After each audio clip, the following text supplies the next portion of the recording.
पोह्याचा स्वयंपाक करताना आपण भजे करताना त्यात कटाची आमटी टाकायची थोडीशी. कटाची आमटी जर नाही ते आपण यावणी काढतो ना ते पाणी टाकायचं.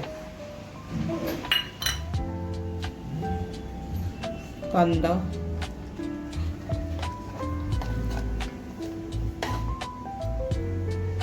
मिरची आणि लसणाचा ठेचा.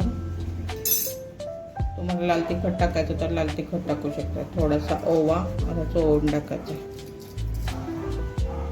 आणि चिमूटभर खायचा सोडा.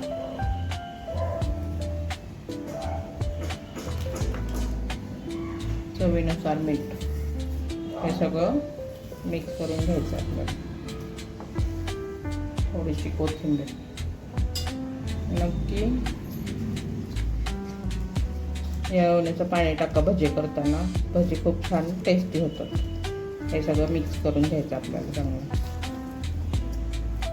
हे असं घट्टसर आपल्याला भजी सोडता येतील असं भिजवून घ्यायचं आहे भजी पीठ. कुरडई पापडी भजी तळण्यासाठी तेल तापायला ठेवलंय मी इथं. तेल तापतंय. भजे करून घ्यायचेत आपल्याला आता.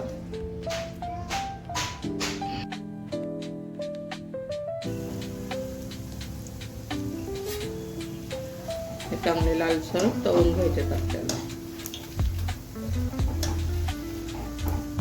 मंद गॅसवर तळायचे म्हणजे आतलं पीठ सुद्धा तळून निघतं, नाही तर कच्चे राहतात आतमध्ये. हे असे छान लालसर तळून घ्यायचे.